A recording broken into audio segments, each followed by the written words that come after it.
Hello friends, नमस्कार। मैं आशुतोष सिंह एक बार फिर से गुरुकुल के इस मंच पर आपका स्वागत करते हैं। आशा करते हैं कि आप लोग भी काफ़ी अच्छे होंगे। जैसा कि हमने पिछली क्लास में कुछ नेशनल मूवमेंट के विषय में आपको बताया था और आज हम आगे की चर्चा उस पर करेंगे और 20 ऐसे क्वेश्चन लेकर के आए हैं जो हर एक एग्जाम्स के लिए काफ़ी महत्वपूर्ण होता और ये ऐसे क्वेश्चन होंगे जो आप समझेंगे तो काफ़ी कंफर्टेबल आपको लगेगा और आप कहीं न कहीं इसको सुना भी होगा, पढ़ा भी होगा। और जो क्वेश्चन आपको आज यहाँ मिलेगा वो कई सारे यूपीएससी या यूपीपीएससी या और भी अदर जो भी एग्जाम्स होते हैं सब में या तो पूछे जा चुके हैं या पूछे जाने की संभावना है। अर्थात हर नज़रिए से आप जब देखेंगे तो काफ़ी महत्वपूर्ण क्वेश्चन होगा और हम यही आशा कर सकते हैं कि आप जो है उस क्वेश्चन को समझने में सफल हो सकते हैं। तो आइए हम लोग इस पर चर्चा करते हैं। तो देखिए, पहला क्वेश्चन ये आपके सामने आ चुका है और पहले क्वेश्चन में जो आपसे पूछा जा रहा है तो इसको आप पढ़ना शुरू कर दीजिए। जैसे आप पढ़ेंगे वैसे ही आपको समझ में आना शुरू हो जाएगा। देखिए क्वेश्चन क्या कह रहा है कि लंदन में जो सेकेंड राउंड टेबल मीटिंग हुआ था, लंदन में जो दूसरा गोलमेज सम्मेलन हुआ था, तो उसको कहाँ ऑर्गेनाइज किया गया था, इसका आयोजन कहाँ पर हुआ था। तो आप बताएंगे कि दूसरा जो गोलमेज सम्मेलन हुआ था, तो पहले समय आपको जानना पड़ेगा। तो आप बताएंगे कि जो ये इसका समय है वो 7 सितंबर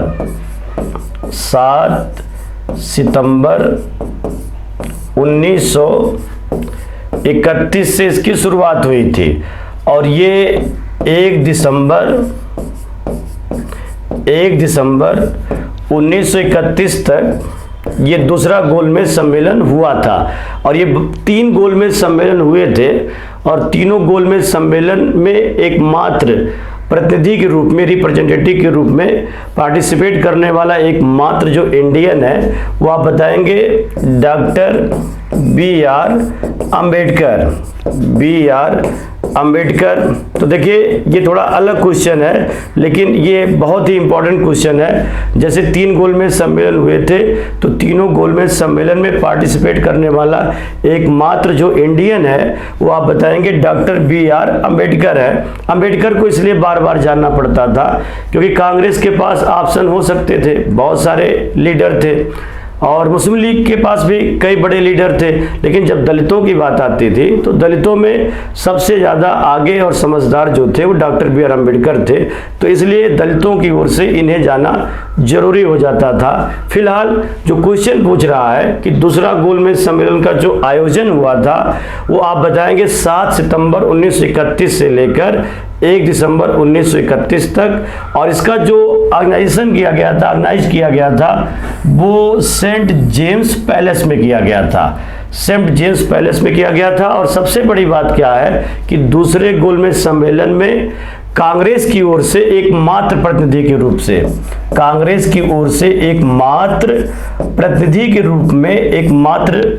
के रूप में महात्मा गांधी जी ने पार्टिसिपेट किया था और ये जेम्स पैलेस में इसका आयोजन हुआ था। और जबकि कभी कभी क्वेश्चन ये पूछ लिया जाता है कि महात्मा गांधी जी दूसरे गोलमेज सम्मेलन में किस जहाज से गए थे, जहाज का नाम क्या था। तो आप बताएंगे उस शिप का नाम था SS राजपुताना नामक जहाज से वहां पर पहुंचे हुए थे, राजपुताना नामक जहाज में पहुंचे हुए थे। और यहीं पर एक क्वेश्चन ये भी पूछ लिया जाता है कि जेम्स पैलेस में भले ही आयोजित हुआ था लेकिन गांधी जी को कहां पर ठहराया गया था, कहां पर गांधी जी रुके थे। तो आप बताएंगे गांधी जी जो है उस समय किंग्सले हाल में रुके थे, किंग्सले हाल में ये रुके हुए थे। देखिए क्वेश्चन अगर ये पूछा जाए कि गांधी जी कहाँ पर रुके थे तो किंग्सले हाल में रुके थे और किस जहाज से गए थे, SS राजपुताना नामक जहाज से गए थे। इसका आयोजन कहाँ पर हुआ था, सेंट जेम्स पैलेस में हुआ था। और कभी कभी ये भी पूछा जाता है कि कांग्रेस ने किस गोलमेज सम्मेलन में पर्टिकुलर भाग लिया था, तो आप बताएंगे दूसरे में भाग लिया था। पहले में तो सबने हो गया आंदोलन चलाया जा रहा था, तीसरे में भी कांग्रेस ने पार्टिसिपेट नहीं किया था, और कांग्रेस की ओर से एक मात्र प्रतिनिधि के रूप में सिर्फ और सिर्फ गांधी जी गए थे। लेकिन एक क्वेश्चन ये भी पुटअप होता है कि कौन से ऐसे दो इंडियन थे जो अपने व्यक्तिगत खर्चे से गए थे। तो अपने पर्सनल खर्चे से जो गए थे वो दो लोग थे, एक सरोजनी नायडू थी, सरोजनी नायडू, और दूसरे जो थे उनका नाम था मदन मोहन मालवीय, मदन मोहन मालवीय। तो देखिए इसमें कई क्वेश्चन हो सकता है। एक तो ये पूछा जा सकता है कि कांग्रेस की ओर से एकमात्र कौन गया, गांधी जी, लेकिन अपने व्यक्तिगत खर्चे से कौन गया, तो सरोजनी नायडू, मदन मोहन मालवीय। और दूसरे गोलमेज में भाग लेने वाले कितने लोग थे, तो 3 लोग हो जाएंगे, गांधी जी हो जाएंगे, सरोजनी नायडू हो जाएंगी, मदन मोहन मालवीय हो जाएंगे। लेकिन कांग्रेस की ओर से एकमात्र जाने वाले जो थे वो गांधी जी थे। और इसी समय जो ब्रिटेन का पूर्व प्रधानमंत्री है उसका नाम है विंस्टन चर्चिल। तो विंस्टन चर्चिल ने, जब गांधी जी ने इसमें पार्टिसिपेट किया था, तो इसी समय विंस्टन चर्चिल ने गांधी जी को देशद्रोही फकीर बोला था, देशद्रोही फकीर बोला था। और एक अंग्रेज पत्रकार था, उस पत्रकार ने गांधी जी को अर्धनंगा फकीर बोला था, अर्धनंगा फकीर बोला था, अर्धनंगा फकीर। तो देखिए अगर ये पूछा जाए कि अर्धनंगा फकीर किसने बोला था, तो उस पत्रकार का नाम था फ्रैंक मोरेस, फ्रैंक मोरेस। तो फ्रैंक मोरेस ने अर्धनंगा फकीर बोला, और जो एक्स पीएम है ब्रिटेन का विंस्टन चर्चिल, उसने गांधी जी को देशद्रोही फकीर बोला था। तो कुल मिलाकर के इसमें बहुत सारे क्वेश्चन आ सकते हैं। लेकिन अभी पहला जो क्वेश्चन पूछ रहा है कि लंदन में दूसरे गोलमेज सम्मेलन का आयोजन कहां पर किया गया था, तो बेशक आप दावे के साथ कह सकते हैं सेंट जेम्स पैलेस। तो इसका पहला सही है। अब आइए हम लोग नेक्स्ट क्वेश्चन पर चर्चा करते हैं। तो देखिए नेक्स्ट क्वेश्चन आ गया है, आप पढ़ना शुरू कर दीजिए। काफी अच्छा क्वेश्चन है, और इसमें पूछा 1929 में नागपुर में आयोजित ऑल इंडिया ट्रेड यूनियन के अध्यक्ष कौन थे। तो ऑल इंडिया ट्रेड यूनियन को इस्टेब्लिशमेंट किसने किया था, ऑल इंडिया ट्रेड यूनियन कब इस्टेब्लिश किया गया था, तो 1920 में इस्टेब्लिश किया गया था, और ये मुंबई में किया गया था, एन.एम. जोशी ने किया था। इसके अगर फाउंडर पूछा जाए तो इसके फाउंडर जो थे एन.एम. जोशी थे, और इसकी जो अध्यक्षता की गई थी पहली बार जो अध्यक्षता की गई थी वो आप बताएंगे लाला लाजपत राय के द्वारा किया गया था, लाला लाजपत राय के द्वारा किया गया था। लेकिन क्वेश्चन ये पूछ रहा है कि 1929 में all India trade union Congress के अध्यक्ष कौन थे, तो बेशक आप बताएंगे जवाहरलाल नेहरू, क्योंकि जवाहरलाल नेहरू उस समय कांग्रेस की भी अध्यक्ष थे, और इनकी अध्यक्षता में लाहौर में 31 दिसंबर 1929 को पूर्ण स्वराज की मांग की गई थी। तो इसका जो आंसर हो जाएगा वो जवाहरलाल नेहरू हो जाएगा। 1929 में all India trade union Congress के प्रेसिडेंट जे.एल. नेहरू थे। आइए हम लोग नेक्स्ट क्वेश्चन पर चर्चा करते हैं। देखिए क्वेश्चन आ चुका है, और ये कांग्रेस सोशलिस्ट पार्टी की बात हो रही है। तो कांग्रेस सोशलिस्ट पार्टी का फर्स्ट सेशन या फर्स्ट मीटिंग कब और कहां पर हुआ था, तो आप इसमें बता सकते हैं कि कांग्रेस समाजवादी पार्टी का प्रथम सम्मेलन जो हुआ था वो अप्रैल 1934 में हुआ था, और इसकी स्थापना जो हुई थी, इसका जो इस्टेब्लिशमेंट किया गया था वो आप बताएंगे बम्बई में किया गया था। उस समय इसको बम्बई के नाम जाना जाता था, और ये 1934 में इसकी स्थापना की गई थी। और इसको स्थापित करने में, फाउंडेड करने में कई लोगों का योगदान था। तो एक समाजवादी पार्टी थे, उनके नेता थे अच्युत पटवर्धन हो गए, अच्युत पटवर्धन। और सबसे बड़े जो समाजवादी थे उनका नाम है जयप्रकाश नारायण। और इसके साथ साथ इसमें और भी लोग हैं, जैसे आप कह सकते हैं अच्युत पटवर्धन, जयप्रकाश नारायण, राम मनोहर लोहिया, राम मनोहर लोहिया। इसके अतिरिक्त और भी है आचार्य नरेंद्र देव। आचार्य नरेंद्र देव। तो देखिए, कांग्रेस समाजवादी पार्टी को कहाँ पर इस्टेब्लिश किया गया है? मुंबई में। कब किया गया? 1934। और इसमें कौन कौन से लोग थे? तो सबसे पहले जयप्रकाश नारायण, अच्युत पटवर्धन, राम मनोहर लोहिया और आचार्य नरेंद्र देव। तो इन लोगों ने मिल करके समाजवादी पार्टी की स्थापना किया था अप्रैल 1934 में। और कांग्रेस समाजवादी पार्टी को लाने के पीछे जो मंशा थी, क्योंकि कांग्रेस ये विश्व स्तरीय पार्टी थी, एक बड़ी पार्टी थी, और कांग्रेस के अंदर ही कुछ समाजवादी विचारधारा चल रही थी, जो मतलब social justice, political justice, economical justice की बात कर रही थी। सामाजिक न्याय, आर्थिक न्याय, राजनीतिक न्याय। और उस जमाने में असमानता ज़्यादा थी, तो असमानता को लेकर के, चाहे वो आर्थिक असमानता हो, चाहे सामाजिक असमानता हो, चाहे वो राजनीतिक असमानता हो, तो कांग्रेस एक बड़ी पार्टी है। वो गरीबों की भी पार्टी थी, अमीर भी उसमें शामिल थे, हर धर्म के लोग थे, हर जाति के लोग थे। तो सब पर नज़र दौड़ाना कांग्रेस के लिए, बड़े भारत में कांग्रेस के लिए इतना आसान नहीं था। और कांग्रेस जब नज़र दौड़ाती थी तो उस पर समय लग सकता था। तो यही वजह है कि समाजवादियों को लगा कि जो असमानता है उस पर कांग्रेस नज़र नहीं दौड़ा पा रही है, समय ले रही है। तो इसलिए आर्थिक, सामाजिक और राजनीतिक असमानता को दूर करने के लिए बेशक जो खाटी समाजवादी थे, जयप्रकाश नारायण, राम मनोहर लोहिया, आचार्य नरेंद्र देव, इन लोगों ने कांग्रेस के अंदर समाजवादी विचारधारा को जिंदा रखने के लिए अलग से अप्रैल 1934 में मुंबई में कांग्रेस समाजवादी पार्टी की स्थापना की थी। तो क्वेश्चन पूछ रहा है कि समाजवादी पार्टी का प्रथम जो सेशन हुआ था वो कब हुआ था? तो अप्रैल 1934 में मुंबई में हुआ था। और इसके जो फाउंडर हैं जयप्रकाश नारायण, राम मनोहर लोहिया, आचार्य नरेंद्र देव। तो इसका सेकंड हो जाएगा। अब आइए हम लोग नेक्स्ट क्वेश्चन पर चर्चा करते हैं। देखिए, क्वेश्चन आ चुका है और क्वेश्चन इसी से रिलेटेड है, जो आपने पिछला क्वेश्चन किया है उसी से ये जुड़ा हुआ है, और बहुत आसानी से आप लोग इसको कर लेंगे। और जो मुझे जानते होंगे, जो मुझे समझते होंगे, उनको पता होगा कि मैंने ये पढ़ाया है और इसमें ये क्वेश्चन हमने आपको शायद कराया भी होगा। तो देखिए, पूछ रहा है कि निम्नलिखित में से कौन कांग्रेस सोशलिस्ट पार्टी का सदस्य नहीं था?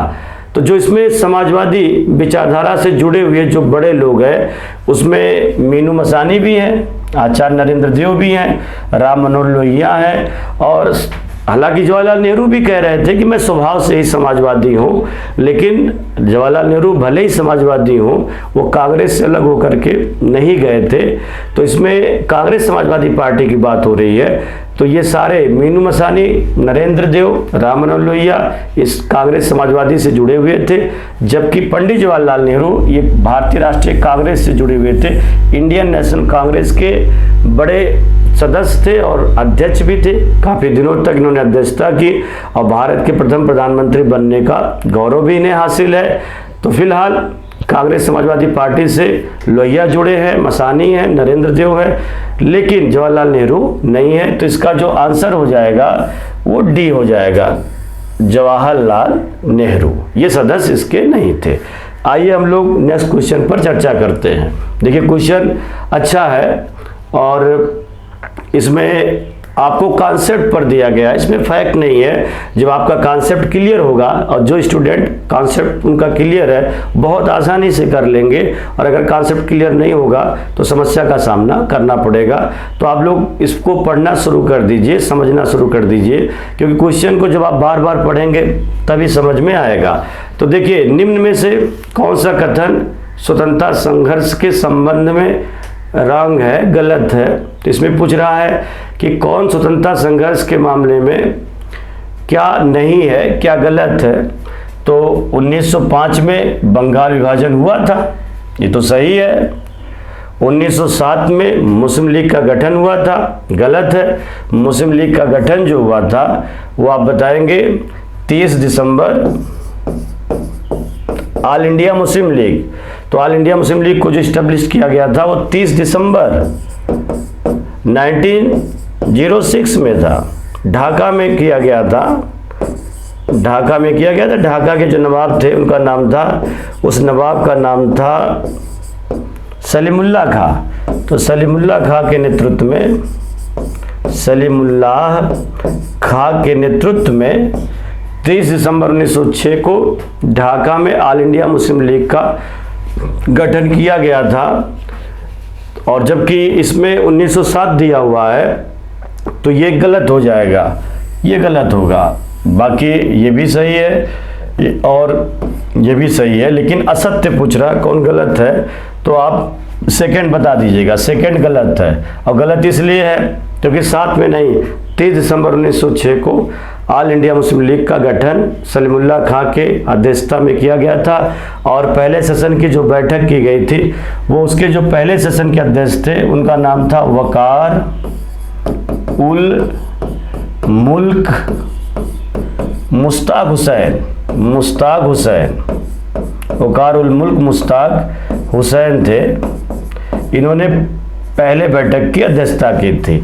तो इसमें 2 क्वेश्चन आप पढ़ सकते हैं। जैसे अगर ये पूछा जाए कि संस्थापक अध्यक्ष कौन है, तो संस्थापक अध्यक्ष सलीमुल्लाह खां है, और पहले सेशन की अध्यक्षता किसने की थी? वकार उल मुल्क मुश्ताक हुसैन ने की थी।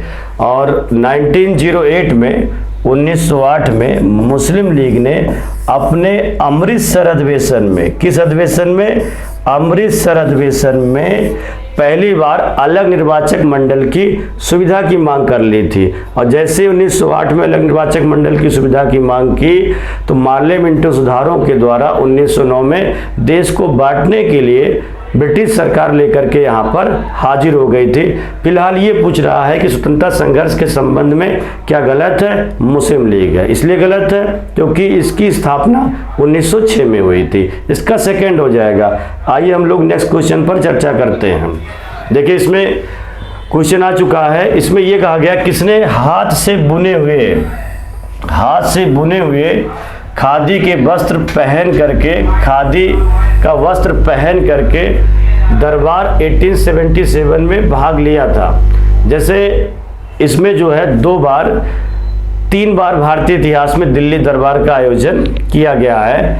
एक बार किया गया था 1877 में, और एक बार किया गया था 1905 में, और एक बार किया गया था 1911 में। 3 बार दिल्ली दरबार का आयोजन किया गया था। तो देखिए 1877 में उस समय भारत के तत्कालीन वायसराय, उसमें वायसराय था कौन? तो उसका नाम था लॉर्ड लिटन।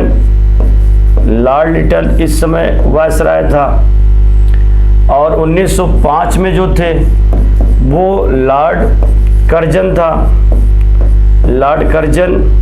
और 1911 में जो था वो लॉर्ड हार्डिंग था, लॉर्ड हार्डिंग।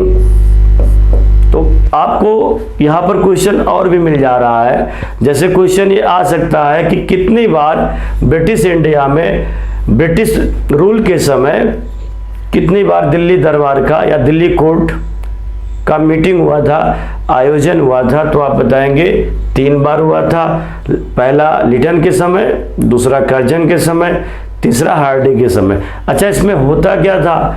तो इसमें ब्रिटेन के राजा के संदेश को पढ़ा जाता था, और इसमें जो भारतीय समर्थक होते थे अंग्रेजों की बात करते थे, तो अंग्रेजी भारतीय समर्थकों को मेडल दिया जाता था, उनका सम्मान किया जाता था, और एक तरीके से बड़ा फंक्शन होता था। उस पर सड़कें बना दी जाती थी, पूरे कार्यक्रम रंगारंग आयोजित कर दिए जाते थे, और वहाँ पर मतलब जो उनकी हित से जुड़े हुए लोग होते थे वो बराबर वहाँ पर जाकर के अंग्रेजों के सामने अपनी बात को रखते थे। तो इसमें क्वेश्चन ये पूछ रहा है कि कौन हाथ से बने हुए खादी के वस्त्र पहन करके शाही दरबार में गया था? तो खादी वस्त्र जो था वो विदेशी था, स्वदेशी था, क्योंकि ये लोग जो है यहाँ से रॉ मटेरियल लेके चले जाते थे और हमारे रॉ मटेरियल को ही मॉडिफाई करके ला करके हम ही को पहना देते थे।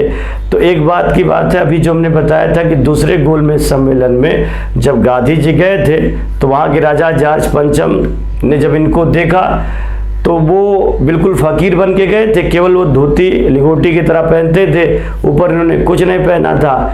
तो राजा साहब, जबकि उस समय पूरी दुनिया की 2/3 सत्ता जो थी वो अंग्रेजों के साथ थी। अब आप समझिएगा कि गांधी जी का कितना बड़ा कलेजा था कि दुनिया के सबसे बड़े शक्तिशाली सम्राट के सामने फकीर के भेष में वहां पर चले गए थे, और जिसका राज्य जो है, जिसका अंपायर 2/3 विश्व की आबादी पर शासन कर रहा है। और जब ये गए तो जॉर्ज पंचम उस समय वहाँ का राजा था, तो इनको देखते ही उसका मूड खराब हो गया और उसने बोला कि महात्मा गांधी, आप जो है इस तरीके का भेष क्यों धारण किया है, आपने आधा कपड़ा क्यों पहना है, पूरा कपड़ा क्यों नहीं पहना।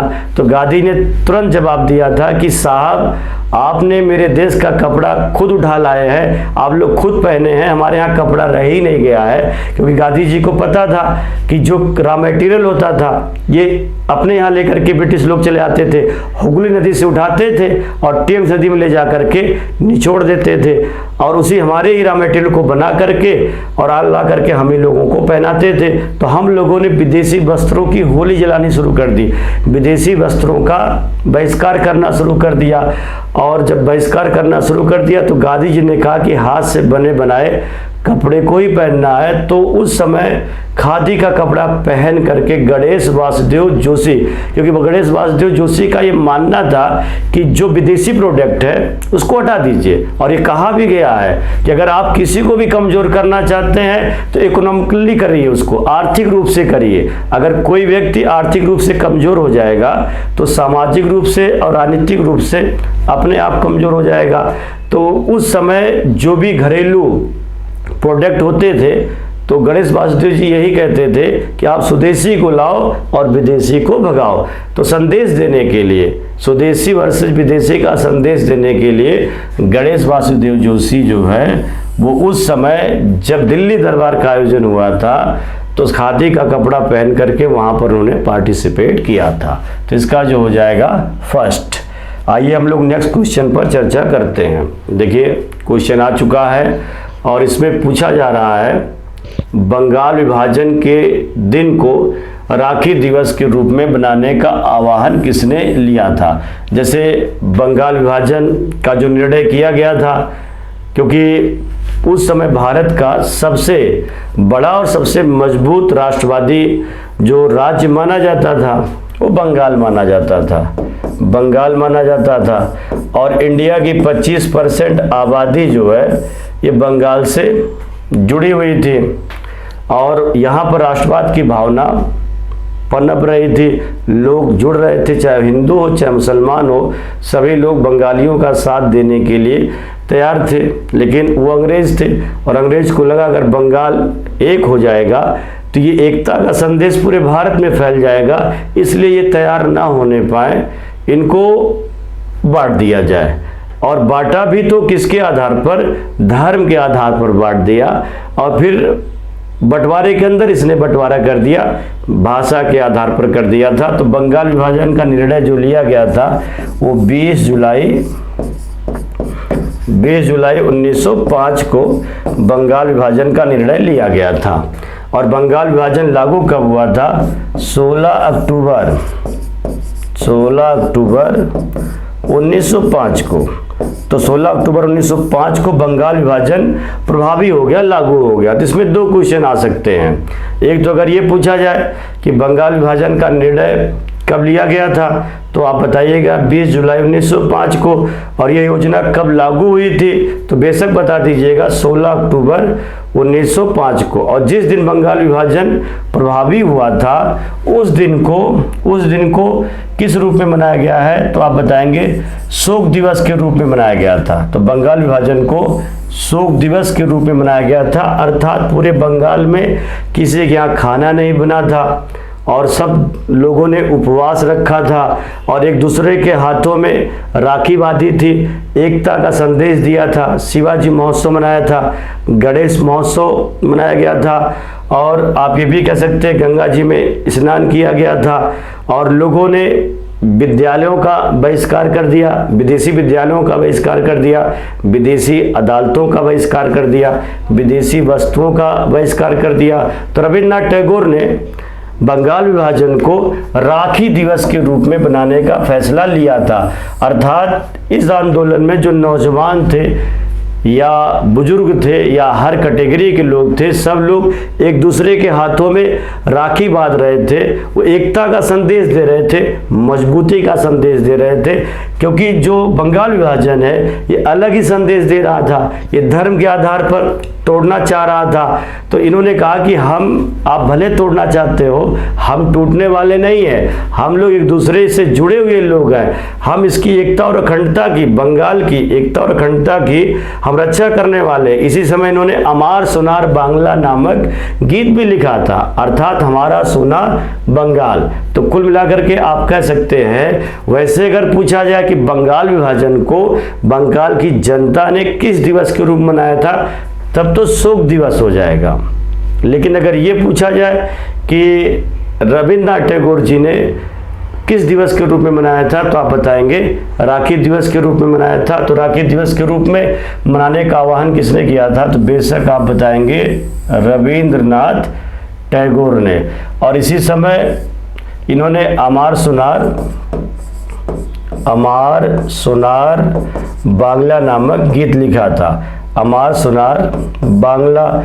और यही आगे चल करके कालांतर में 1971 को ये बांग्लादेश का नेशनल एंथम बन चुका है। तो अगर पूछा जाए कि कौन सा ऐसा व्यक्ति है जिसने 2 देशों का नेशनल एंथम कंपोज किया है, तो आप बताएंगे उनका नाम है रविन्द्रनाथ टैगोर। हमारा जनगण मन भी इन्होंने लिखा था और अमार सोनार बांग्ला भी रविन्द्रनाथ टैगोर ने लिखा था। तो बांग्लादेश का जो नेशनल एंथम है वो अमार सोनार बांग्ला है, जो कि पहली बार 1905 में इसे लिखा गया था। हालांकि उस समय जो सबसे पॉपुलर गीत था वो वंदे मातरम था।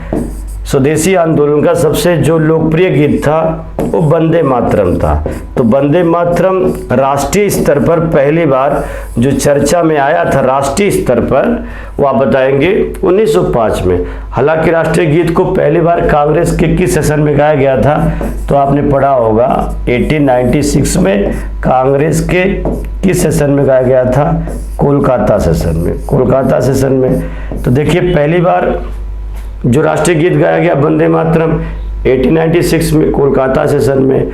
लेकिन किस आंदोलन में व्यापक तरीके से गाया गया था, स्वदेशी आंदोलन में। तो कुल मिलाकर के जो क्वेश्चन पूछ रहा है, राखी दिवस के रूप में मनाने का फैसला किसने लिया था, तो बेशक आप बता दीजिएगा रविन्द्रनाथ टैगोर ने लिया था। तो इसका फर्स्ट हो जाएगा। आइए हम लोग नेक्स्ट क्वेश्चन पर चर्चा करते हैं। बंगाल के विभाजन को निरस्त करने के लिए, बंगाल विभाजन को निरस्त करने के लिए यहाँ पर थोड़ा सा मिस्टेक है, करने के लिए निम्न में से कौन याद किया जाता है, तो बंगाल, इसमें 2 क्वेश्चन आता है। बांटा किसने था, तो जो इसको बांटा गया था वो तो करजन जिम्मेदार है। तो 1905 में इसका बंटवारा हुआ, फिर स्वदेशी आंदोलन हुआ, लगातार लोग आंदोलन करते रहे, दबाव डालते रहे, ज्ञापन भेजते रहे, चाहे वो किसी भी वर्ग का हो, किसी भी जाति का हो, या कुछ मुस्लिम नेता भी थे जो इसमें साथ थे, लेकिन जितना होना चाहिए था उतने नहीं थे। बंगाल विभाजन 1905 में करजन ने किया था, लेकिन बाद में 1911 में आपने सुना होगा 1911 में दिल्ली दरबार का आयोजन किया गया था। और उस समय दिल्ली दरबार में, उस समय 1911 में दिल्ली दरबार में ब्रिटेन के जो राजा थे, ब्रिटेन का राजा का नाम था जॉर्ज पंचम, और इनकी जो धर्मपत्नी थी मिस मैरी, ये दोनों लोग भारत में आए थे। तो दोनों के, जॉर्ज पंचम मिस मैरी के भारत आगमन पर 1911 में दिल्ली दरबार का आयोजन किया गया था। मैंने अभी पीछे आपको बताया था कि 3 बार दिल्ली दरबार का आयोजन किया गया है, और उसमें से एक मात्र 1911 का दिल्ली दरबार है जिसमें राजा और रानी आए थे, बाकी 77 में नहीं आए थे, 1905 में भी नहीं आए थे। लेकिन 11 में जॉर्ज पंचम और मिस मैरी आई हुई थी। तो जॉर्ज पंचम ने कहा था कि जो बंगाल विभाजन 1905 में हुआ है, जिसको लेकर के लगातार विरोध हो रहा है, कांग्रेस जो उदारवादी नेता हैं लगातार ज्ञापन भेज रहे हैं, विदेशी वस्त्रों की होली जला रहे हैं, विदेशी अदालतों का बहिष्कार कर रहे हैं, विदेशी वस्तुओं का बहिष्कार कर रहे हैं, तो इसका असर ब्रिटिश सरकार पर पड़ा और राजा और रानी भाग करके भारत में आए, क्योंकि भारत का पैसा ब्रिटेन जा रहा था और भारत का पैसा ब्रिटेन के लिए एक आमदनी का बड़ा जरिया बन चुका था, तो इसलिए इन लोगों को आना पड़ा। तो जब ये लोग आए तो भारत के जो सबसे बड़ी पार्टी थी इंडियन नेशनल कांग्रेस, तो उनके जो उदारवादी लोग थे वहाँ पर गए, ज्ञापन दिए, बताया कि इससे देश हमारा कमज़ोर हो रहा है और आप हमारे देश को बांटना चाह रहे हो। तो फिलहाल उस समय की ऐसी परिस्थितियाँ थीं कि जॉर्ज पंचम ने बंगाल विभाजन को रद्द करने का घोषणा कर दिया और उस समय भारत का जो गवर्नर जनरल था, वायसराय था, वो कौन था? लॉर्ड हार्डिंग था। तो लॉर्ड हार्डिंग के बुद्धिमत्तापूर्ण रणनीति से, जॉर्ज पंचम के सहयोग से बंगाल विभाजन रद्द कर दिया गया। तो बंगाल विभाजन रद्द कर दिया गया, अर्थात पश्चिम बंगाल प्लस पूर्वी बंगाल, पूर्वी बंग भी कहते हैं, ये दोनों एक हो गए थे। जैसे 1905 में ब्रिटिश सरकार ने, जिसके मातहत जो थे कर्जन थे, उन्होंने पश्चिम बंगाल अलग कर दिया और पूर्वी बंगाल अलग कर दिया, लेकिन 1911 में दोनों एक हो गए और बंगाल विभाजन रद्द कर दिया गया। तो इसमें दो क्वेश्चन आता है। अगर ये पूछा जाए कि विभाजन किया किसने था, तो बेशक आप बताइएगा कर्जन ने किया था, और उस विभाजन को जो रद्द किया गया था वो किसने किया था? तो लॉर्ड हार्डिंग ने किया था। और कब किया था? 1911 में। और उस समय ब्रिटेन के राजा कौन थे? जॉर्ज पंचम थे, और इनकी जो धर्मपत्नी थी मैरी, वो यहाँ पर आई थी, तो उसी में फैसला लिया गया था। और इसी समय 1 अप्रैल 1912 को कोलकाता से राजधानी हमारा सीधे दिल्ली ट्रांसफ़र कर दिया गया था, क्योंकि दिल्ली हमारी ये हमेशा ऐतिहासिक राजधानी रही है और सबसे ज़्यादा राजधानी दिल्ली रही है, क्योंकि ये सेंटर में भी है और ऊंचाई पर भी है। यहाँ से शासन करना आसान है, किसी समुद्र के किनारे भी नहीं है, अटैक करना भी किसी दूसरे देश के लिए इतना आसान नहीं है। तो ज़्यादातर भारत की राजधानी दिल्ली में ही रही है। हालांकि 1912 से लेकर अभी तक ईश्वर की अनुकंपा है कि दिल्ली ही हमारी राजधानी है। तो जब दिल्ली में राजधानी बनी थी या बंगाल विभाजन रद्द किया गया था या फर्स्ट वर्ल्ड वार हुआ था, तो उस समय भारत का तत्कालीन वायसराय लॉर्ड हार्डिंग था। ये थोड़ा उदार भी था और ये बुद्धिमान भी था। इसकी बुद्धिमत्ता की वजह से जब फर्स्ट वर्ल्ड वार हुआ था तो गांधी जी ने या बाल गंगाधर तिलक ने अंग्रेज़ों का साथ दिया था और उनको लगा था कि अगर हम लोग फर्स्ट वर्ल्ड वार में अंग्रेज़ों का साथ दे देंगे तो हो सकता है कि हमें स्वशासन मिल जाए, स्वराज मिल जाए। लेकिन अंग्रेज़ बड़े नालायक थे, कहते कुछ और थे, करते कुछ और थे। इनकी बातों पर भरोसा करने का मतलब था अपना नुकसान उठाना, और चालाक व्यक्ति का कभी भी भरोसा नहीं करना चाहिए, उनसे हमेशा सजग रहना चाहिए, क्योंकि ताकतवर व्यक्ति और ऊपर से चालाक व्यक्ति आपका कभी भी नुकसान कर सकता है। इतिहास कभी झूठ नहीं बोलता है। तो इसका जो हो जाएगा वो थर्ड हो जाएगा। अगला क्वेश्चन देखिएगा, निम्नलिखित को कालक्रमानुसार लगाते हुए नीचे दिए गए कूट से सही उत्तर चुनिए। अब इसमें कुछ घटनाएं हैं और जो कुछ घटनाएं दी गई हैं इसको समय के हिसाब से सेट करना है। तो देखिए, पहले ये सब फैक्ट नहीं है, कॉन्सेप्ट है, कहानी पता होनी चाहिए। और जब आपको कहानी पता होगी तभी तो सेट कर पाओगे, और जब आपको कहानी नहीं पता होगी तो ऑनलाइनर फैक्ट पढ़ने से कोई फायदा होने वाला नहीं है। तो देखिए, पहला क्या पूछ रहा है? द्वितीय गोलमेज सम्मेलन। तो द्वितीय गोलमेज सम्मेलन जो हुआ था वो आप बताएंगे 7 सितंबर 7 सितंबर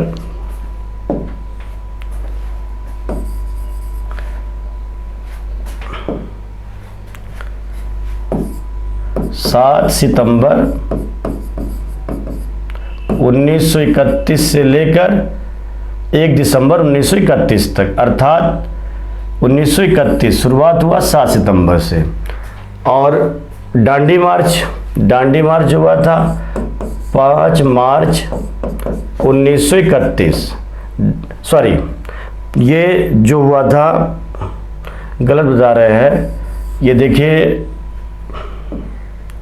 5 मार्च नहीं है, दांडी मार्च हुआ था 12 मार्च 1930 को साबरमती आश्रम से 78 अनुयायियों के साथ गांधी जी ने यहाँ से शुरू किया था। 384 किलोमीटर की यात्रा 24 दिनों में किया था। दांडी जो पड़ता है गुजरात के नवसारी जिले में, खैर वो अलग मैटर है।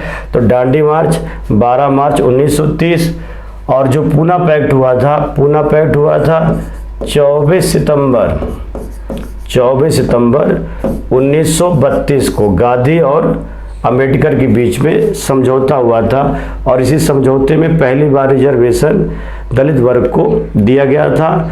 प्रांत में जितनी भी सीटें थी उसमें से 147 कहीं कहीं मिलता, कहीं कहीं 148 सीटें जो प्रांत में थी वो दलित को मिल गई थी प्रांतों में,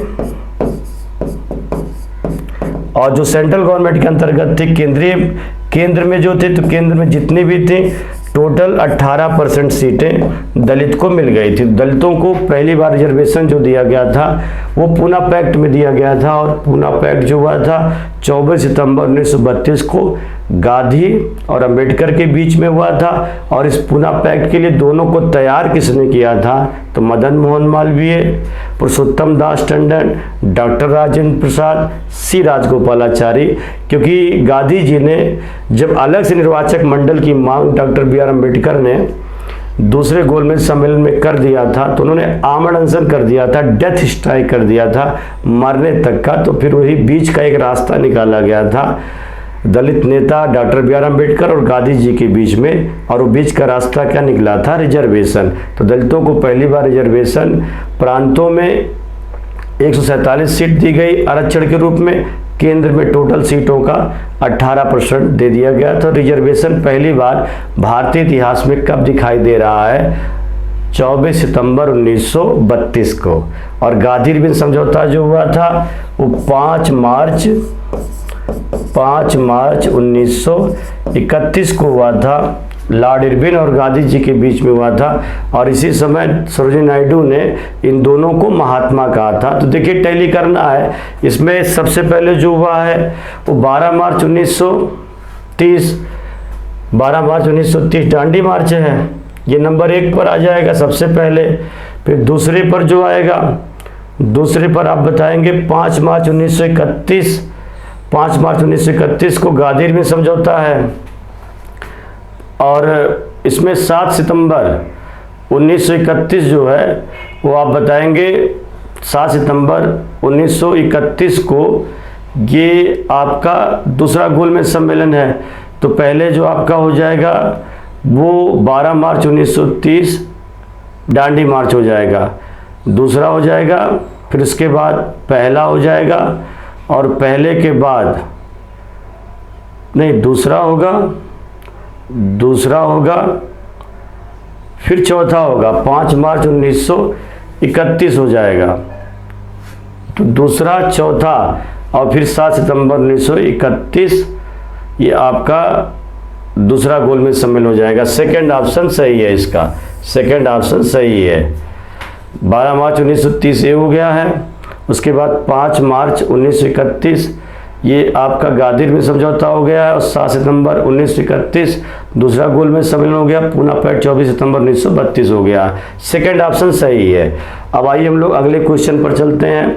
निम्नलिखित में से कालक्रम के अनुसार लगाइए और नीचे दिए गए सही आंसर को सिलेक्ट करिए। तो देखिए केंद्रीय असेंबली में बम फेंका गया था, 2 लोगों ने फेंका था सेंट्रल असेंबली में, और ये घटना है 8 अप्रैल 1929 को। और इस घटना को अंजाम तक पहुंचाने वाले 2 लोग थे, एक थे भगत सिंह, दूसरे इनके जो सहयोगी थे उनका नाम था बटुकेश्वर दत्त। और बम फेंकते समय ही भगत सिंह ने इंकलाब जिंदाबाद का नारा पहली बार लगाया था। और सैंडर्स की हत्या जो की गई थी 17 दिसंबर 1928, 17 दिसंबर 1928। भगत सिंह को फांसी जो हुई थी, भगत सिंह को फांसी 23 मार्च 1931 को हुई थी। चंद्रशेखर आज़ाद की डेथ पुलिस मुठभेड़ में जो मारे गए थे 27 फरवरी 1931 इलाहाबाद के अल्फ्रेड पार्क में पुलिस मुठभेड़ में मार दिए गए थे। तो देखिए, केंद्रीय असेंबली 8 अप्रैल 1929, सैंडर्स का मारा जाना 17 दिसंबर 1928, सैंडर्स की हत्या, पहली जो गोली चलाई गई थी भगत सिंह के द्वारा, दूसरी गोली चलाई गई थी राजगुरु के द्वारा। तो भगत सिंह, राजगुरु, चंद्रशेखर आज़ाद ने, तीनों लोगों ने मिलकर के सैंडर्स की हत्या की गई थी। और ये लाहौर का पुलिस अधीक्षक था और इसने बर्बर तरीके से 7 कमीशन का विरोध करने के समय लाठियों से पिटवाया था लाला लाजपत राय को। तो लाला लाजपत की डेथ की वजह सैंडर्स थे। वो लाखों नौजवानों के हीरो थे और इन लोगों ने तय किया था, भगत सिंह ने, चंद्रशेखर आज़ाद ने, कि अगर हम अपने हीरो या हम अपने आदर्श के हत्यारे का बदला नहीं लेंगे तो इतिहास हमें कभी माफ़ करने वाला नहीं है। तो वही सुखदेव, राजगुरु, चंद्रशेखर आज़ाद, भगत सिंह ने मिल करके 17 दिसंबर 1928 की हत्या कर दी गई थी। और इनकी एक संस्था थी, इन लोगों ने HSRA का गठन किया था, हिंदुस्तान सोशलिस्ट रिपब्लिकन एसोसिएशन। और इसमें सबसे पहले जो लगेगा, सेट होगा, वो सैंडर्स की जो हत्या हुई है 1928, तो दूसरा हो जाएगा। फिर उसके बाद 8 अप्रैल 1929 वो पहला होगा सैंडर्स का कांड, और 29 में बम ब्लास्ट, ये दूसरा हो जाएगा। फिर फरवरी 1931 ये तीसरा हो जाएगा। अर्थात 2-1-4, फिर उसके बाद नंबर आता है 3 का, 2-1-4-3। तो ये आंसर आपका थर्ड सही है, थर्ड आंसर आपका सही है। आइए हम लोग नेक्स्ट क्वेश्चन पर चर्चा करते हैं। कार्लाइल सर्कुलर संबंधित है। तो देखिए, कार्लाइल सर्कुलर जो है, ये एक कमीशन बनाया गया था, एक कमेटी बनाई गई थी। तो उसमें यह तय किया गया था कि जो बंगाल विभाजन के समय जो स्वदेशी आंदोलन से जुड़े हुए नौजवान हैं, तो बहुत सारे हमारे स्टूडेंट थे, विद्यालय का बहिष्कार कर रहे थे, स्वदेशी आंदोलन में कंधा से कंधा मिला करके लड़ रहे थे। तो उसमें बहुत सारे ऐसे विद्यालय थे जो सरकार के द्वारा सहायतार्थ थे, अर्थात जो विद्यालय थे उसमें सरकार के द्वारा सहायता दी जाती थी और इनको स्कॉलरशिप दिया जाता था, सरकार की ओर से मदद दी जाती थी। अभी हमारे स्टूडेंट जो थे वो विद्यालयों का बहिष्कार कर रहे थे, उसमें नौजवानों की संख्या ज़्यादा थी और स्टूडेंट नौजवान होता है। तो इन लोगों ने कार्लाइल सर्कुलर जो है ला करके और इसमें नौजवानों से कह दिया था कि अगर कोई भी स्टूडेंट इसमें पार्टिसिपेट करेगा तो उसको जो है, जो भी सहायता राशि दी जाती है, जो भी स्कॉलरशिप दी जाती है, जो भी मदद दी जाती है, उसको बंद कर दिया जाएगा। तो ये किस आंदोलन से जुड़ा हुआ है? तो आप बताएंगे बंगाल विभाजन विरोधी आंदोलन से। तो इसका जो हो जाएगा वो डी हो जाएगा, डी हो जाएगा। अब आइए हम लोग नेक्स्ट क्वेश्चन पर चर्चा करते हैं। तो किसकी अध्यक्षता वाली कांग्रेस अधिवेशन में असहयोग आंदोलन का प्रस्ताव पारित किया गया था? तो असहयोग आंदोलन का प्रस्ताव तो उसी समय तय कर लिया गया था जब खिलाफत आंदोलन चल रहा था। तो खिलाफत आंदोलन के समय अध्यक्षता जो की गई थी वो महात्मा गांधी के द्वारा, और महात्मा गांधी ने देख लिया कि खिलाफत आंदोलन में मुस्लिम लीग या कांग्रेस की सुनवाई नहीं हो रही है, क्योंकि इन्होंने मोहम्मद अहमद अंसारी के नेतृत्व में एक शिष्टमंडल भेजा था मुलाकात करने के लिए, लेकिन अहमद अंसारी से वहाँ के वायसराय ने मिलने से मना कर दिया था। तो गांधी जी ने कहा था कि आइए हम आपको एक मंत्र देते हैं कि अब हम लोग इनका सहयोग नहीं करेंगे, असहयोग करेंगे, अवज्ञा करेंगे, सीधी कार्रवाई करेंगे और ज़रूरत पड़ेगी तो हम लोग टैक्स भी नहीं देंगे। तो कुल मिलाकर के असहयोग का विचार सबसे पहले गांधी जी के द्वारा सुझाया गया था बम्बई खिलाफत आंदोलन की बात 1920 में। लेकिन सितंबर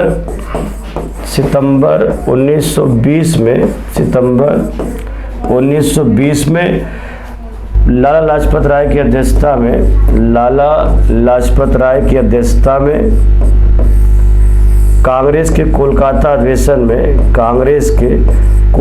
अधिवेशन में पहली बार असहयोग आंदोलन का विचार लाया गया। तो जैसे अगर पूछा जाए कि पहली बार कांग्रेस के किस अधिवेशन में असहयोग आंदोलन का विचार प्रस्तावित किया गया था, सितंबर 1920 में कोलकाता अधिवेशन में, जिसकी अध्यक्षता लाला लाजपत राय के द्वारा की गई थी। और उसी समय लाला लाजपत राय ने पहली बार कांग्रेस की अध्यक्षता की थी और इसमें असहयोग आंदोलन के विचार को लाया गया, प्रस्ताव को पारित किया गया, जिसकी पुष्टि दिसंबर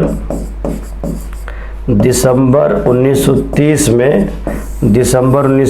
में अपने नागपुर अधिवेशन में की गई थी। और नागपुर अधिवेशन की अध्यक्षता किसके द्वारा की गई थी, तो आप बताएंगे नागपुर अधिवेशन की अध्यक्षता चित्तरंजन दास के द्वारा, CR दास के द्वारा की गई थी। तो इसका जो आंसर हो जाएगा वो आप बताएंगे लाला लाजपत राय होगा। सितंबर 1920 कोलकाता अधिवेशन, जो कोलकाता सेशन है, उसमें लाला लाजपत राय की अध्यक्षता में असहयोग आंदोलन के प्रस्ताव को पारित किया गया, जिसकी पुष्टि दिसंबर 1930 में चित्तरंजन दास जी की अध्यक्षता में नागपुर अधिवेशन में इसका फैसला लिया गया था। तो इसका डी हो जाएगा। आइए हम लोग नेक्स्ट क्वेश्चन पर चलते हैं। पाकिस्तान का विचार किसके द्वारा प्रशस्त किया गया था, तो पाकिस्तान का विचार मोहम्मद इकबाल ने पहली बार ये संकेत दे दिया था, और ये संकेत दिया था इलाहाबाद अधिवेशन में, मुस्लिम लीग के इलाहाबाद अधिवेशन में 1930 की बात है। और मोहम्मद इकबाल ने पहली बार इलाहाबाद अधिवेशन में ये कहा था कि जो उत्तर पश्चिम प्रांत है वो मुसलमानों के लिए एक अलग उत्तर पश्चिम राज्य के रूप में मुसलमानों की अंतिम नियत प्रतीत हो रहा है। अब उत्तर पश्चिम प्रांत में जैसे 4 राज्यों की चर्चा की थी इन्होंने, बलूचिस्तान,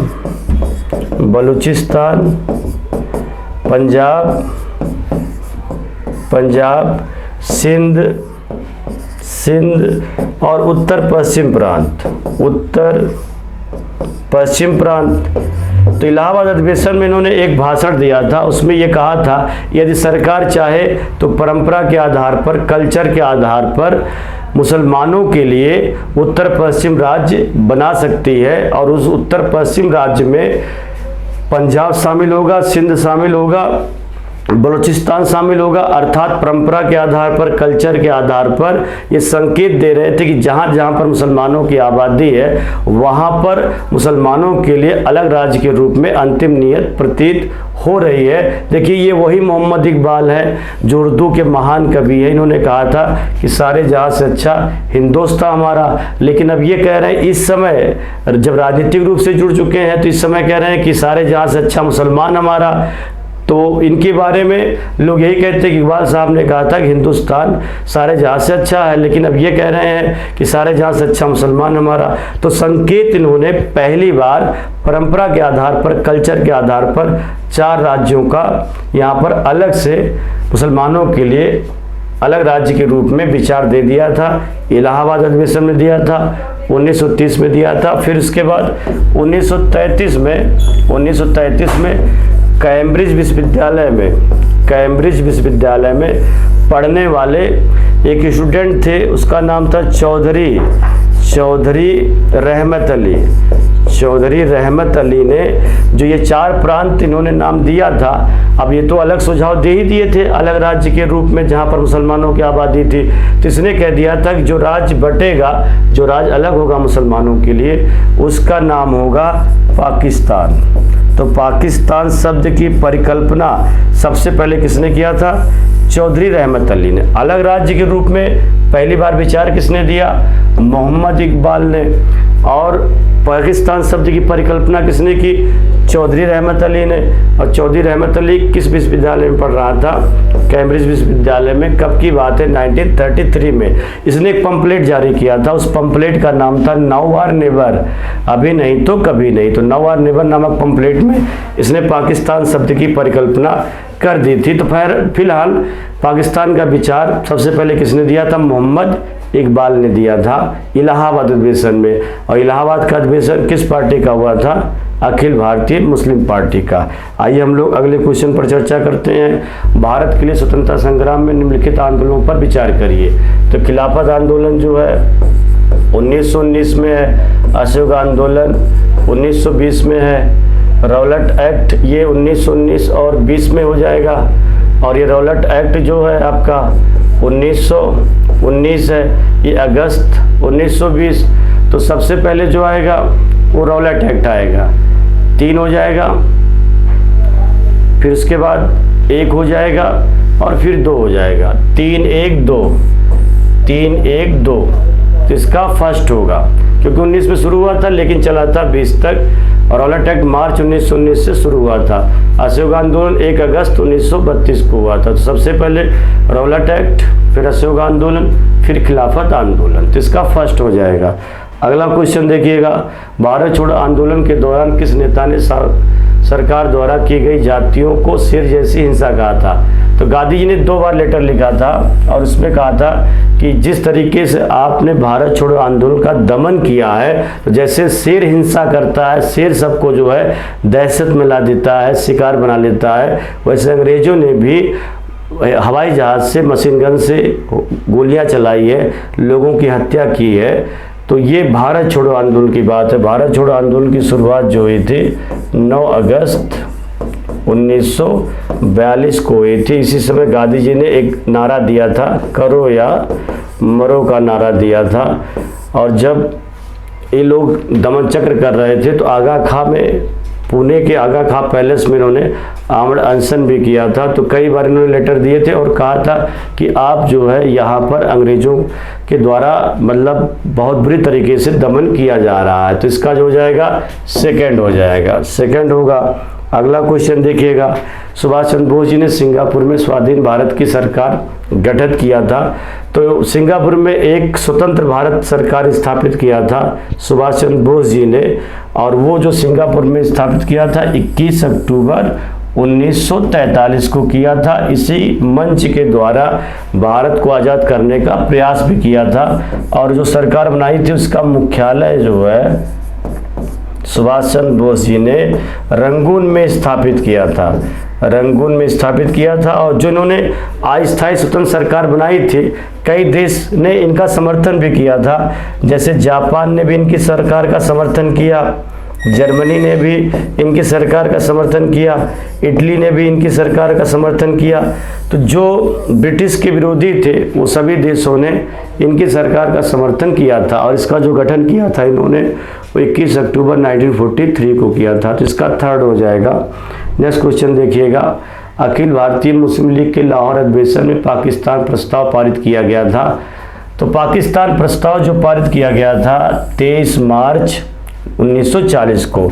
तो जो द्विराष्ट्र सिद्धांत आया है, द्विराष्ट्र सिद्धांत जो प्रस्तुत किया गया है वो आप बताएंगे 23 मार्च 1940 को लाहौर अधिवेशन में, मुस्लिम लीग के लाहौर अधिवेशन में इसे लाया गया था, और इसकी अध्यक्षता जो की गई थी वो आप बताएंगे मोहम्मद अली जिन्ना के द्वारा, मोहम्मद अली जिन्ना के द्वारा। तो देखिए इसमें 3 क्वेश्चन पूछा जाता है। अगर ये पूछा जाए कि अलग विचार पहली बार किसने दिया था, तो मोहम्मद इकबाल ने 1930 में इलाहाबाद अधिवेशन में।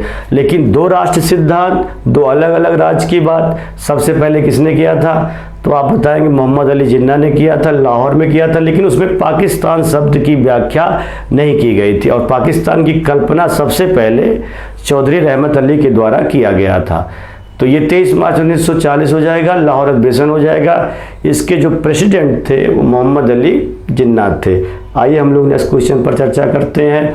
देखिए ये एविडेंस है, घटनाएं हैं, मूवमेंट हैं, और इसका टाइम पीरियड हमको सेट करना है कब ये एविडेंस घटित हुआ था। तो दांडी मार्च पहले भी आप जान चुके हैं, गांधी जी ने शुरू किया था साबरमती आश्रम से 12 मार्च 1930। जलियांवाला बाग नरसंहार जो हुआ था 13 अप्रैल 1919 को हुआ था। भारत छोड़ो आंदोलन अभी बताया था 9 अगस्त 42 को हुआ था। स्वदेशी आंदोलन जो शुरू हुआ था 1905 को हुआ था, 1905। तो सबसे पहले स्वदेशी आंदोलन हो जाएगा 4। फिर उसके बाद 13 मार्च 1919 जलियांवाला कांड हो जाएगा, तो 4-2 हो जाएगा। फिर उसके बाद 12 मार्च 1930 डांडी मार्च हो जाएगा, तो 4-2-1-3 हो जाएगा, 4-2-1-3 इसका सेकंड आंसर होगा, सेकंड आंसर इसका सही हो जाएगा। अब आइए हम लोग लास्ट क्वेश्चन पर चर्चा करते हैं। सेकंड लास्ट होगा, भारतीय राष्ट्रीय आंदोलन में कहाँ पर असहयोग आंदोलन के विचार का उद्भव हुआ था? तो शुरुआत मैंने जैसा कि पहले बताया था खिलाफत सम्मेलन में कर लिया गया था, 1920 में कर लिया गया था, क्योंकि तुर्की खलीफा को हटा दिया गया और उसके बाद फिर सीवर्स की संधि करके तुर्की का विभाजन कर दिया गया था, तुर्की अंग्रेजों ने बांट दिया था। और मैंने अभी बताया था कि मोहम्मद अहमद अंसारी के नेतृत्व में एक शिष्टमंडल गया था, लेकिन अंग्रेजों ने मिलने से मना कर दिया था। तो उसी समय गांधी जी ने खिलाफत आंदोलन के समय कहा था कि आइए अब हम लोग सीधी कार्रवाई करते हैं, सहयोग की जगह पर असहयोग करते हैं, आज्ञा की जगह पर अवज्ञा करते हैं, और ज़रूरत पड़े तो हम लोग इनको टैक्स भी नहीं देंगे, समर्थन नहीं करेंगे, बाइकाट करेंगे। ये ढेर सारी बातें, एक बड़ा बदलाव, बड़ी विचारधारा जो आई है वो खिलाफत सम्मेलन के बाद आई है, क्योंकि वो समझ गए थे कि हिंदू मुसलमान दोनों मिलकर के लड़ रहे हैं, फिर भी जो है अंग्रेज मानने के लिए तैयार नहीं है, इसलिए हम इनका असहयोग करेंगे, हम इनकी बात की अवज्ञा करेंगे, हम सीधी कार्रवाई करेंगे, आमने सामने की लड़ाई होगी, लेकिन तरीका जो होगा वो अहिंसावादी होगा। इसका फर्स्ट हो जाएगा। अब लास्ट क्वेश्चन आ रहा है, देखिए इसमें 1905 में सर्वेंट ऑफ इंडिया सोसाइटी के फाउंडर कौन थे? तो पहले तो ये पूछ रहा कहाँ पर की गई, पूना में की गई थी। इसके संस्थापक जो हैं उनका नाम है, गांधी जी के राजनीतिक गुरु थे, गोपाल कृष्ण गोखले थे, गोपाल कृष्ण गोखले थे। गोखले ये नरम दल के बड़े लीडर हैं, बड़ी विचारधारा वाले हैं, संवैधानिक तरीके से लड़ाई लड़ने के लिए लोगों को जागरूक कर रहे थे। तो आप ये कह सकते हैं कि संवैधानिक तरीके से लड़ाई लड़ने के लिए सेवक दल की स्थापना जो किया था पूना में, वो गोपाल कृष्ण गोखले ने किया था। इसका मकसद था सर्वेंट ऑफ इंडिया सोसाइटी का कि ऐसे सेवकों को जागरूक किया जाए कि वो लोग जनता के बीच में जाएं, संवैधानिक तरीके से लड़ाई लड़ें और उसमें बहुत सारे लोगों को जोड़ने का प्रयास करें। और उसमें कई सारे बड़े लीडर आगे चल करके बने थे, जैसे श्रीनिवास शास्त्री हो गए,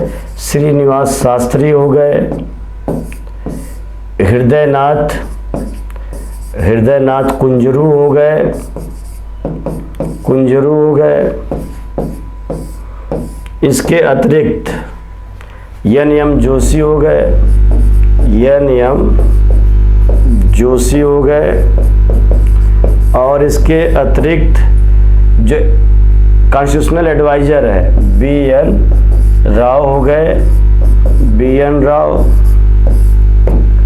और अल्लादी कृष्ण स्वामी अय्यर जो ड्राफ्टिंग कमेटी के सदस्य थे, अल्लादी कृष्ण स्वामी अय्यर, ये सब जो थे कहाँ से निकल के आए थे? तो गोपाल कृष्ण गोखले से प्रभावित थे, इनकी विचारधारा से प्रभावित थे और सर्वेंट ऑफ इंडिया सोसाइटी से जुड़े हुए थे। तो मेरे कहने का मतलब है कि जो राजनीतिक गुरु थे गोपाल कृष्ण गोखले जी, जिसकी तुलना गंगा जी की पवित्रता से गांधी जी ने किया था कि ये गोपाल कृष्ण गोखले गंगा जी की धारा की तरह, जिस तरीके से गंगा जी सबको अपने पास बुलाती हैं, आकर्षित करती है, उसी तरीके से गोपाल कृष्ण गोखले भी हैं, ये सबको अपनी ओर खींचते हैं, आकर्षित करते हैं। तो गोपाल कृष्ण गोखले जी ने पूना में 1905 में सर्वेंट ऑफ इंडिया सोसाइटी की स्थापना की थी और इसका मकसद था कि ऐसे व्यक्ति को यहाँ पर लाया जाए जो भारत में संवैधानिक तरीके से लोगों को लड़ाई लड़ने के लिए तैयार करे। तो एक सेवक दल के रूप में इन्होंने इसकी स्थापना की थी ताकि इसमें लोगों को लाया जाए, जोड़ा जाए और वो लोग जो जुड़े वो संवैधानिक तरीके से भारत के लोगों को लड़ाई लड़ने के लिए तैयार करें। और उसमें ये हकीकत है कि श्रीनिवास शास्त्री साउथ इंडिया से आते थे, मजदूर नेता थे। हृदयनाथ कुंजरू जो थे ये भी एक अच्छे खासे नेता थे, पुनर्गठन आयोग के सदस्य भी थे। आलादी कृष्ण स्वामी ये इसके सदस्य थे ड्राफ्टिंग कमेटी के। और BN राव जो हमारे थे कॉन्स्टिट्यूशनल एडवाइजर थे, संवैधानिक सलाहकार थे। NM Joshi all India trade union के संस्थापक थे, बड़े मजदूर नेता थे। तो ये सब कहाँ से आए थे, किसकी दिमाग के ऊपर से जुड़े हुए थे, तो बेशक आप लोग बताएंगे गोपाल कृष्ण गोखले। तो 21 क्वेश्चन हमने आपको दिया है और काफ़ी अच्छा क्वेश्चन है, और हमने क्वेश्चन के अलावा और भी अतिरिक्त चीज़ों को बताने की कोशिश की है, और आशा करते हैं कि आप लोगों को बेशक समझ में आया होगा। तो आज के लिए इतना ही, फिर आगे कोई और नया टॉपिक लेके आएंगे। तब तक के लिए जय हिंद।